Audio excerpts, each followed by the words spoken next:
지난 시간에 제일 처음에 배운 게 뭐냐면 기획안과 클라이언트 레퍼런스를 활용해서 디자인을 구성하는 방법에 대해서 알아봤었고요. 그래서 덩어리화라는 것은 다시 한번 복습을 하자면 요소들을 그룹으로 묶어 배치하는 거예요.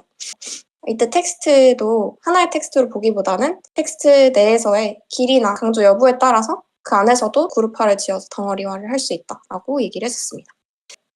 기획안과 클라이언트 레퍼런스가 유사할 경우에는 레퍼런스도 덩어리화를 할 수 있는 좋은 재료가 된다고 얘기를 했었고, 만약에 다른 경우에는 클라이언트 레퍼런스는 뭔가 분위기나 색감이나 폰트 같은 거를 참고할 수 있는 스타일 디자인 레퍼런스 정도로 생각해주면 될 것 같다라고 얘기했었습니다.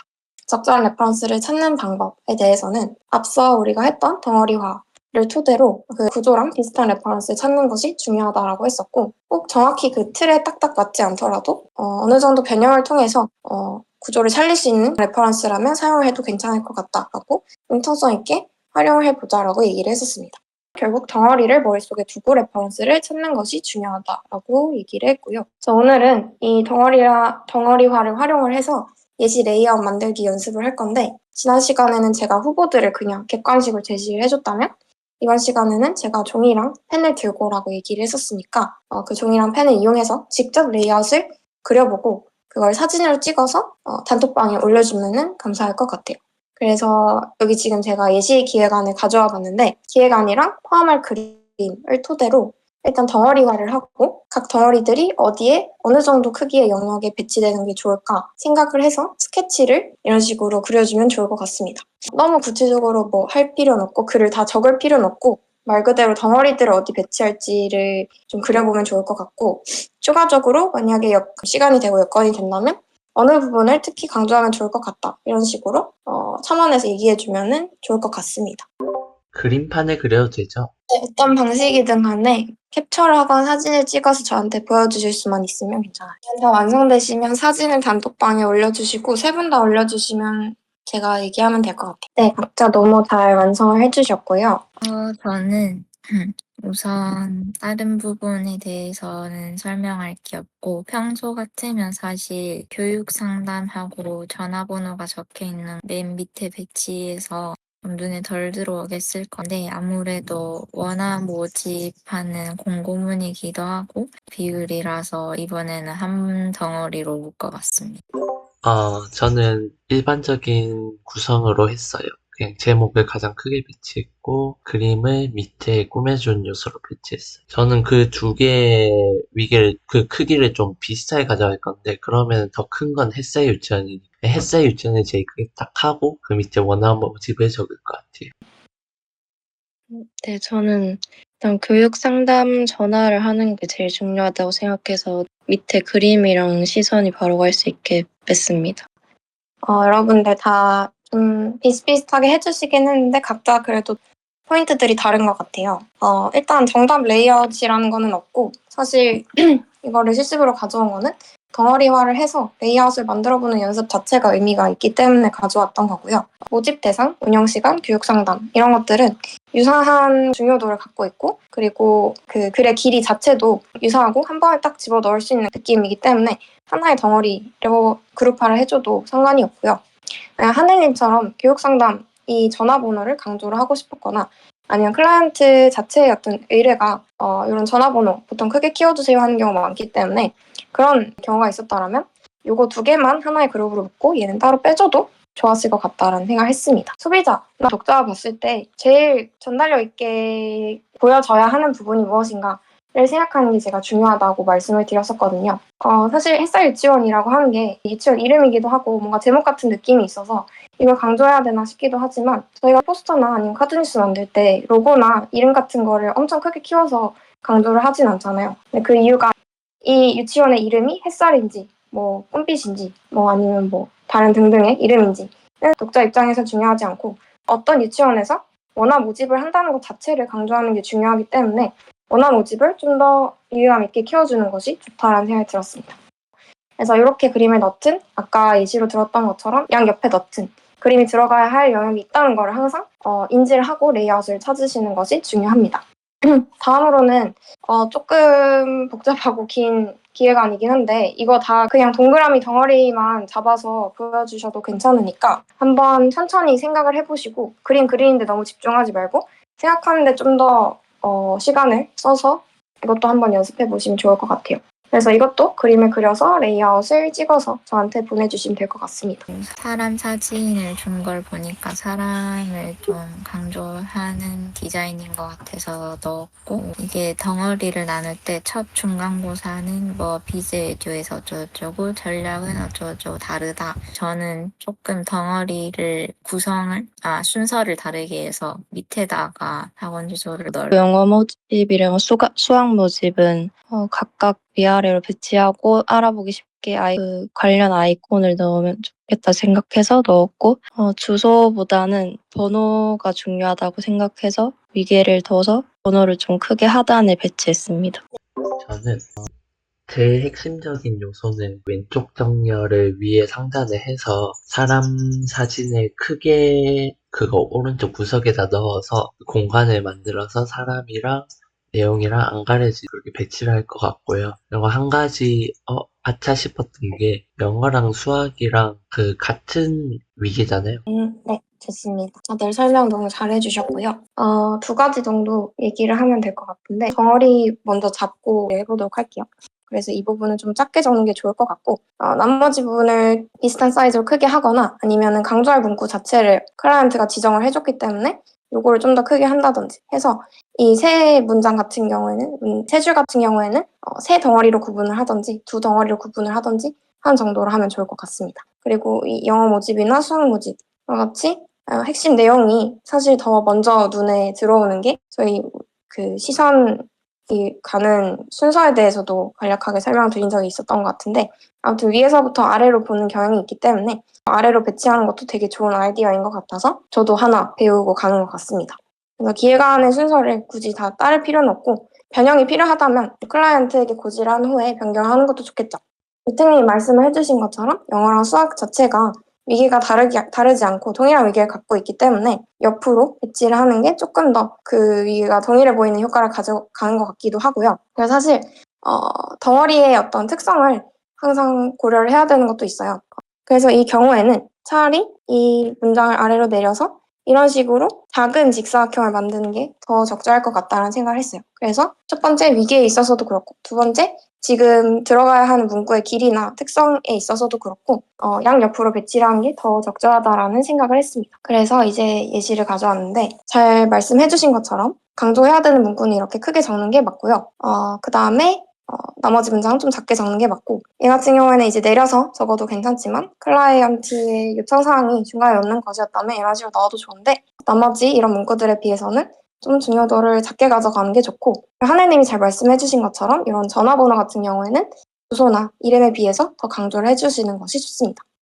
그래서 아래 부분은 이거를 이제 아까 제가 말씀드린 것처럼 영어 모집이랑 수학 모집을 왼쪽, 오른쪽으로 각각 배치를 한 케이스고요. 그 여배에 관련된 얘기였는데 기억이 나실지는 모르겠지만 이렇게 길쭉한 느낌의 A4나 아니면 뭐 A5, A6, A3 뭐 이런 아무튼 길쭉한 느낌의 포스터 같은 경우에는 여백을 나눌 때에도 1대1보다는 뭐 3대7, 6대4로 나누는 게 좋다라고 말씀을 드렸었어요. 아무튼 여백을 위쪽을 더 많이 둔 그런 전략을 활용한 것 같아요. 근데 그렇게 했을 때 여백이 불필요하게 많이 생기는 문제점이 생길 수 있고 그럴 때 활용할 수 있는 것이 이렇게 균형감을 주는 작은 요소를 배치하는 것이라고 했었어요. 여기까지가 그 그림을 그려보는 실습이었는데 여러분께서 너무 잘 따라와 주신 것 같고 열심히 참여해 주셔서 감사합니다. 그 다음으로는 이제 디자인 요소 핀터레스트에서 찾아보는 그런 그 연습을 지난 시간에도 했었는데 한 번 더 해보면 좋을 것 같아서 가져와 봤고요.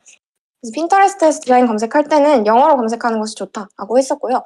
디테일하게 분석할수록 좋고 평소에 좀 신경을 안 쓰고 눈여겨보지 않는 그런 부분도 집중해서 보면 좋다라고 말씀을 드렸습니다. 내가 평소 색감이나 폰트 위주로 보는 습관이 있다면 색감이나 폰트뿐만 아니라 레이아웃이나 여백 같은 것도 분석해보는 연습을 하면 좋다라고 말씀을 드렸었고요. 이걸 계속해서 연습을 하는 이유는 저희가 직접 의뢰를 받아서 레퍼런스를 찾아보기 전까지는 뭔가 실생활에서 디자인 작업물을 찾아보고 분석해보고 공부해보는 그런 습관이 잘 들어있지 않으면 이게 좀 어색할 수도 있고요. 그래서 이번 기회에 좀 이걸 연습을 여러 번 반복해서 해보고 평소에도 디자인 작업물을 보고 분석을 해보는 눈을 익히면 좋을 것 같아서 가져와 봤는데요. 그래서 이거 같은 경우에는 어떻게 가져온 거냐? 이것도 이제 직접 응용을 해보시라고 제가 과정까지 가져와 봤는데요. 이건 이제 미캔에 있는 템플릿이고요. 이렇게 검색했을 때 나온 디자인 예시입니다. 그래서 한 번씩 돌아가면서 얘기해 주시면 좋을 것 같고요. 이게 되게 신선해. 인간이 약간 머리 안 쓰고서는 스타트업 저니 밑에 좌측 정렬로 내용을 쓸 것 같은데 이런 식으로 배치한 게 마음에 듭니다. 하고 빈 공간을 비트맵으로 채운 것도 괜찮은 것 같고요. 저는 우선 앞에서 얘기한 걸 빼고 말하자면 내용이 굉장히 많은데 다양한 방법으로 위계를 선이라든지 네모라든지 아니면 글자 크기, 뭐 굵기 이런 걸로 나눠서 그게 좀 참고할 만한 부분인 것 같고 이게 분위기상 좀 모던한 느낌을 가져가야 할 것 같아서 사진을 알록달록하게 그대로 두는 게 아니라 위에 한 톤 깔아서 보라색으로 깔아서 보이게 한 점도 참고할 만한 것 같습니다. 우선 생각나는 게 텍스트 위치가 제가 평소에 딱 배치하는 방법이랑 좀 다르게 과감하게 한 부분이 참고하면 좋을 것 같다고 생각했습니다. 여기에 네모 해가지고 목록 같은 느낌을 줬는데 요거를 딱 이 선에 배치를 함으로써 뭔가 이 선에 걸려있는 듯한 느낌을 준 게 재밌다는 생각이 들었고요. 행간 사이즈를 줄여서 오히려 겹치게 하는 부분이 있게 함으로써 조금 더 디자인적으로 세련되고 독특한 느낌을 준 부분이 좋은 것 같습니다. 키 컬러를 두 가지로 잡아서 사진 뒤에도 넣고 워크샵이라고 하는 글자를 강조를 하기도 하고 어젠다 1, 2를 나눠서 표현을 할 때에도 색깔을 깐 부분이 키 컬러를 잘 강조하는 느낌이 들었고요. 그리고 인물 뒤에도 다른 키 컬러를 활용을 함으로써 이 두 인물이 구분되게끔 하는 느낌이 좋았던 것 같습니다. 나는 이 포스터를 딱 봤을 때 도형이 제일 눈에 띄는데 꾸미는 요소에 있어 선 등을 활용해서 통일감 있게끔 그렇게 디자인을 한 게 가장 참고할 부분인 것 같습니다. 저는 요 디자인에 봤을 때 딱 두 가지가 있는 톤의 일체감과 색감의 일체감은 다른 분들도 다 말씀 주셨는데 또 하나 주의해야 될 점이 요렇게 사진이 들어간 거에서 모노톤으로 바꿔야지 색감이 맞는 요게 모노톤을 하는 게 클라이언트 가능하다 해서 이렇게 한 거겠죠. 그래서 이렇게 배치가 된 것 같고 그리고 나머지 하나가 도형의 일체감인데 보면은 파란 색깔, 노란 색깔 가운데 있는 들에 있는데 그 라운드닛이랑 비슷한 그걸로 다른 도형들이 다 있어요. 근데 또 하나의 살짝 다른 점은 스피커라고 되어 있는 부분은 라운드닛과 달라요. 그거가 좀 다른 게 인상 깊어. 그리고 특히 보통 이렇게 주는 작업물을 만들 때는 거기는 거의 모든 도형들에 줘야 되는데 그 왼쪽 밑에 삼각형이 그 라운드니스 없이 배치가 되는데도 깔끔해 보이는 게 참 인상 깊어. 마지막으로 요거는 다른 검색어로 검색을 했을 때 나온 건데요. 전반적으로 좀 대칭적인 느낌을 줘서 이 한국의 뭔가 깔끔하고 균형감 있는 그런 조형미를 잘 나타낸 것 같다는 생각이 들었습니다.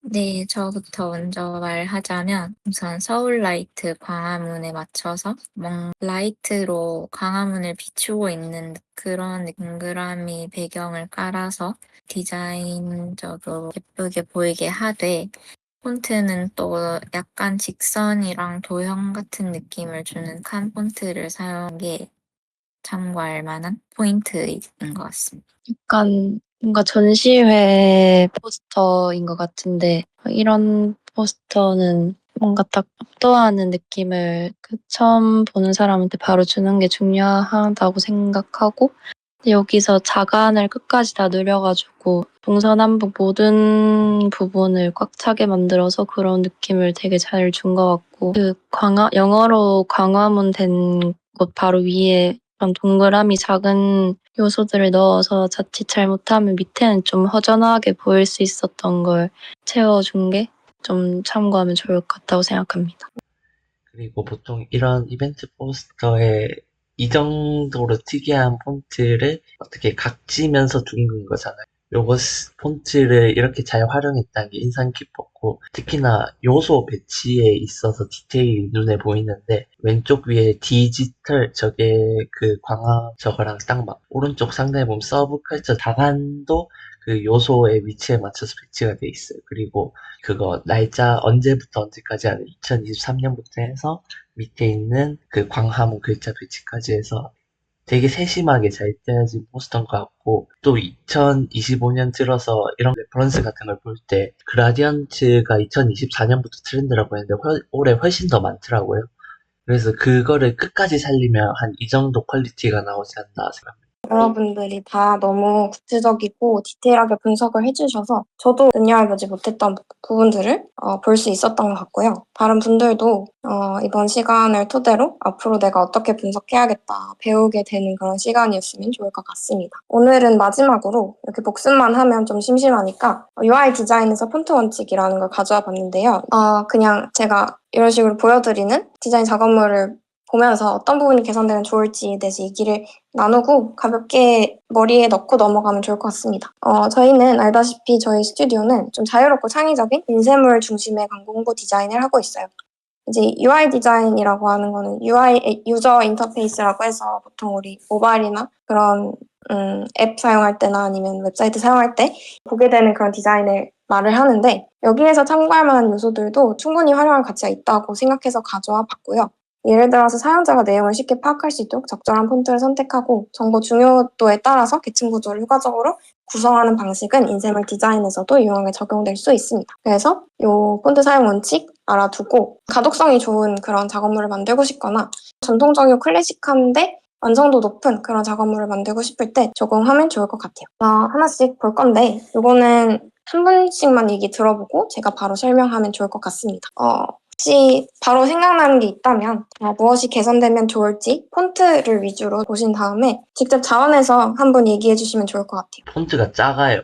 그냥 위계도 크게 차이 안 나고, 방금 옆에 이거 모니터 몇 번을 가져다 봤는데 글씨는 사람 손이 가리는 위치예요. 보면 사람이 핸드폰 오른손 잡았을 때 엄지 밑에 가리는 위치라서 제가 봤을 때 글자가 한 가운데에서 살짝 더 상단에 정렬이 돼야 될 것 같고, 크기도 커야 된다고 생각을. 그리고 왼쪽 위나 오른쪽 위에 그 UI 버튼이 있는데 저게 좀 작지 않나 생각을 했어요.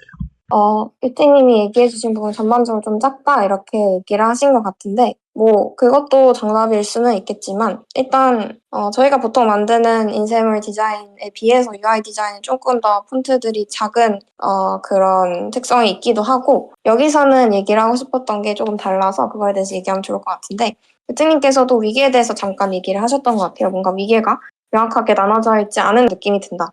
라고 하셨는데 그 이유가 뭐냐면 여기 있는 거랑 여기 있는 문구가 이게 차이가 드러나야 하는데 지금 잘 보면은 패션을 이끄는 이랑 압도적인 아름다움이 다르게 표현이 되어 있고 또 아래쪽 문구도 다르게 표현이 되어 있어요. 이렇게 되어 있기 때문에 위계가 세 가지로 나누어져 있는 느낌이 들고 큰 글자 안에서도 위계가 나눠진 느낌이 들어서 지저분해 보이고 뭐가 강조점인지를 독자가 쉽게 파악할 수가 없어요. 그래서 굵기 차이를 확 주자라는 게 핵심이고 위계를 너무 쪼개지 말고 강조할 부분이 있다면 한 번만 위계를 나눠도 좋다라는 내용으로 들고 와봤습니다. 다음으로는 이거 가져와 봤는데 여기에서는 무엇이 개선되면 좋을지 한 분 얘기해 주시면 좋을 것 같아요. 저 얘기해 보겠습니다. 달콤한 스웨덴 디저트 즐겨봐요를 강조할 수 있는 방법이 있을 것 같아요. 여기서 이제 마지막에 제이님께서 글자가 중앙에 있는 게 거슬린다. 약간 스크롤 내리거나 할 때 거슬릴 수 있을 것 같다. 라고 얘기를 해주셨고 그거랑 비슷한 맥락으로 요거는 어떻게 수정되면 좋을 것 같냐면 일단 제목 사이즈나 굵기나 여기 이 본문을 조금 더 강조점을 내리는 그런 변화도 줄 수 있겠지만 여기서 핵심은 UI 그 디자인의 특성도 그렇고 인쇄물 중에서 본문이 긴 아이들의 특성도 그렇고 글을 읽을 때 우리가 피로도가 있으면 안 되기도 하고 그 다음 줄로 넘어갔을 때 우리가 시선을 어디로 둘지가 딱 정해지면은 빠르고 신속하게 읽을 수 있는데 이 같은 경우에는 계속 시작되는 지점이 달라지기 때문에 긴 글에 있어서 적절하지 않은 정렬 방식이라고 할 수 있어요. 그래서 긴 글이 있을 때에는 왼쪽 정렬을 선택하는 것이 좋다라고 해서 저번에 디자인 수업 때도 언급을 했었고 여기에서도 적용할 수 있을 것 같습니다. 그 다음으로 이것도 가져와 봤는데 이거는 가능하면 하늘님께서 얘기해 주시면 좋을 것 같고요. 상단에 인테리어라는 글 텍스트를 좌측 제일 상단에 조그맣게 카테고리 형식으로 넣고 그 자리에 대신 고급스러운 인테리어로 나만의 스타일을 만들어 보세요. 여러분들이 다 그 인쇄물 위주로 디자인들을 많이 하시다 보니까 더 창의력이 넘치시고 아이디어도 많으신 것 같아서 좋은 인상적이고요. 여기서는 일단 요 인테리어 요 부분이 조금 마음에 안 든다라고 하신 거는 요거는 개선할 부분이 맞는 것 같아요. 그래서 위계를 명확하게 나누자라는 게 요 예시의 설명이었고요. 그리고 밑에 그라데이션을 조금 더 진하게 색감을 넣는 것도 좋을 것 같아요. 이것도 여러 가지 얘기해 주셔서 감사하고요. 여기가 뭔가 어색한 느낌이 들고 아랫부분에 있어서도 폰트가 뭔가 왠지 좀 불편한 느낌이 드는데 그 이유가 뭐냐면 저희가 뭐 프리텐다드나 아니면 페이퍼로지나 되게 다양한 굵기를 갖고 있는 폰트를 활용을 할 때 일단 이런 폰트를 활용하는 경우가 많고 본문에 사용하기 좋기 때문에 이런 폰트들을 많이 쓰게 되는데 여기서 띵부터 해가지고 블랙까지 너무 다양한 그 굵기들을 활용할 경우에는 마치 다양한 폰트를 쓴 것처럼 난잡한 느낌을 줄 수 있어요. 그래서 이 왼쪽 예시 같은 경우에는 여기 있는 폰트들을 너무 다양하게 적극적으로 활용한 예시이고 여기서 두세 가지 정도만 활용하는 것이 깔끔하고 오히려 강조할 부분이 더 잘 강조되는 듯한 느낌을 준다라는 게 핵심이었고요. 그 하늘님이 너무 잘 얘기해 주신 것처럼 나만을 위한 리뷰 같은 경우에는 강조점을 그렇게 크게 둘 필요가 없기 때문에 좀 줄이는 것이 도움이 될 것 같습니다. 한 번씩만 핵심만 짚고 넘어가자면 여기서는 위계를 딱 필요한 개수로만 두자. 너무 위계를 촘촘하게 나누지 말자. 라는 게 핵심이었고 긴 글이 있다면 왼쪽 정렬하는 것이 좋은 정렬이다. 라는 게 핵심이었고 여기서는 위계를 꼭 나누자는 게 핵심이었고 마지막에서는 폰트 굵기를 다양하게 사용하지 말자. 그럼 마치 다양한 폰트를 활용한 것 같이 난잡한 느낌을 줄 수 있다는 것이 핵심이었습니다. 여기까지 내용 들어주셔서 감사하고요. 도움이 되셨으면 좋을 것 같고 혹시 오늘 수업 내용 중에서 궁금한 점이나 아니면 하고 싶은 얘기 있으면 남아서 해주시면 감사할 것 같습니다.